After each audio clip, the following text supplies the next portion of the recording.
Apa ciri-ciri mereka yang darahnya sudah mulai rusak, pembuluh darahnya sudah mulai tersumbat? Ya kaki gampang kesemutan, gampang baal, kebas-kebas, kalau di kepala yo sering migrain, leher kenceng, tubuh lemah, kalau terjadi sumbatan di jantung akan nyeri dada, sesak dan seterusnya. Itu menunjukkan bahwa sudah terjadinya kerusakan darah dan pembuluh darah. Pertanyaannya lagi, apa yang menyebabkan kerusakan darah dan pembuluh darah? Sehingga terjadinya kerusakan di sel-sel kita. Penyebabnya karena faktor radikal bebas. Tolong ini diperhatikan, ini penting sekali ilmunya. Radikal bebas. Radikal bebas itu satu molekul yang kehilangan pasangan elektronnya, sangat reaktif kalau nempel di sel, sel kita rusak. Entah itu sel darah merah, entah itu sel darah putih, di mana sel darah putih kita tahu sebagai antibodi tubuh kita, entah itu di pembuluh darah. Kalau terjadinya kerusakan di pembuluh darah, ya akan terjadi peradangan. Ini bahaya sekali. Kalau terjadinya peradangan atau inflamasi terjadi di pembuluh darah kita, ini yang menyebabkan pembuluh darah kita menjadi rusak. Yang pada akhirnya kolesterol, zat-zat sisa itu mengendap di tempat terjadinya peradangan tadi, sehingga terjadi yang namanya plak atau sumbatan pembuluh darah. Nah, radikal bebas itu terbentuk akibat proses oksidasi. Tolong perhatikan lagi. Oksidasi ini apa? Oksidasi itu contohnya kalau di luar sana besi berkarat. Berarti tubuh kita bisa karatan, ya. Proses oksidasi terjadi secara alami, Bapak Ibu sekalian. Bisa kita bernafas, beraktivitas, saya berbicara, bahkan kita tidur terjadi proses oksidasi. Ya. Karena manusia tidak bisa menghindari proses oksidasi, Allah sudah menciptakan obatnya ada dalam tubuh kita. Diproduksi tanpa Bapak Ibu sadari sejak kita kecil, ya, di saat kita lahir di dunia sampai nanti kita mati. Ada obat dari segala macam obat, rajanya obat sebagai benteng pertahanan pertama yang dapat menetralisir terjadinya oksidasi. Kalau tidak ada obat ini, 5 menit tubuh kita rusak, Pak. Namanya antioksidan, betul. Kalau hari ini kita masih berkecimpung di vitamin, di antibodi, sudah ketinggalan zaman, Pak. Hari ini dokter-dokter di Eropa, di Amerika, penemu-penemu suplemen, itu bagaimana caranya menemukan satu antioksidan yang kembali lagi tujuannya untuk menetralisir terjadinya oksidasi agar tidak terbentuk yang namanya radikal bebas. Ini penting sekali. Antioksidan diproduksi dalam tubuh kita. Ada 2, glutathione dan superoksid dismutase. Glutathione itu rajanya antioksidan. Ya. Dan SOD, panglimanya. Ada raja yang memimpin negara, ada panglimanya.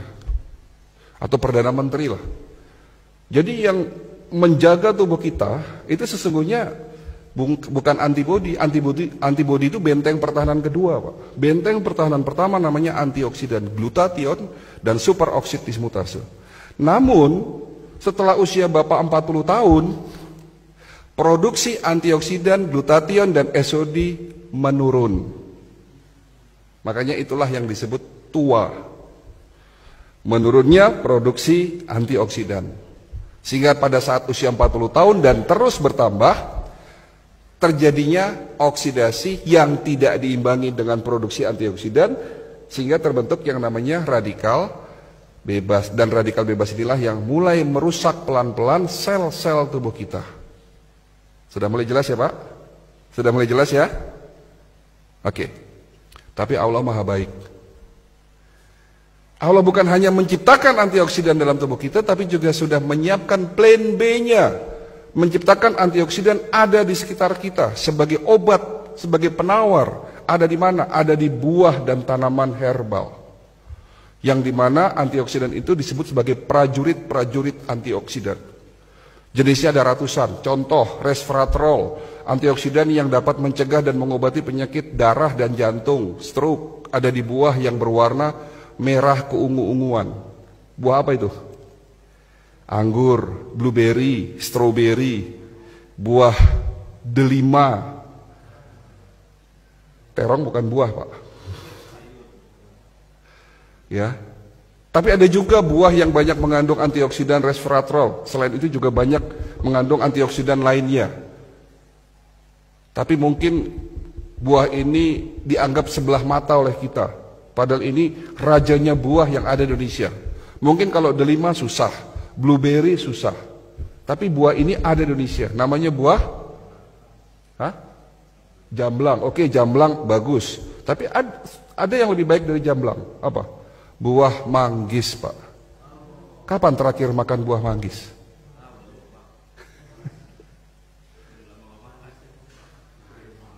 Antioksidan namanya lycopene. Dapat mencegah penyakit prostat. Bapak-bapak yang sudah mulai susah kencing nih. Kencingnya tidak tuntas, netes lama. Kemungkinan sakitnya prostat. Dapat dicegah, diobati oleh lycopene. Ada di mana? Buah tomat dan semangka. Tomat dan semangka. Makan tomat dan semangka tiap hari. Antioksidan namanya bromelin. Dapat mencegah penyakit kanker, tumor payudara. Ada di mana? Buah nanas. Bilang sama ibunya di rumah kalau pengen tidak kena penyakit kanker payudara, makan nanas tiap hari. Dan nanas juga dapat mencegah penyakit osteoporosis karena mengandung kalsium yang sangat tinggi. Untuk mencegah penyakit Alzheimer atau pikun, makan buah alpukat. Untuk mencegah penyakit batu empedu, makan buah apel. Dan semua buah mengandung prajurit-prajurit antioksidan. Siapa di antara Bapak Ibu yang setiap hari makan minimal 3 jenis buah-buahan? Siapa di antara Bapak Ibu yang dalam waktu 1 minggu tidak makan goreng-gorengan? Siapa di antara Bapak Ibu yang di rumahnya tidak punya mie instan? Yang di rumahnya tidak punya mie instan, tunjuk tangan.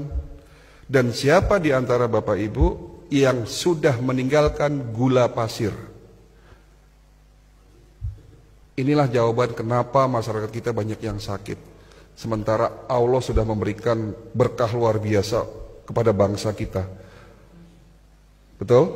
Iklim terbaik, tanah paling subur, produsen buah terbesar di dunia, dan produsen tanaman obat terbesar nomor 2 di dunia. Ada 40.000 jenis tanaman obat yang belum kita manfaatkan secara benar. Ya. Antioksidan. Lalu bicara antibodi.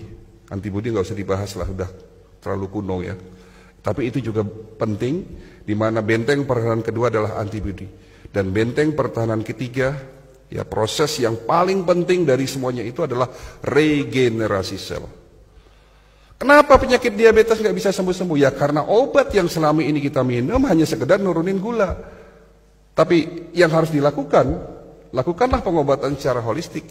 Dibersihkan tubuh kita dari radikal bebas, dinetralisir proses oksidasinya, tentunya dengan herbal golongan fitofarmaka yang mengandung senyawa aktif antioksidan, ya. Lalu dikuatkan imunitasnya dan diberikan herbal atau suplemen yang memiliki fungsi regenerasi sel. Itulah holistic integrated medicine.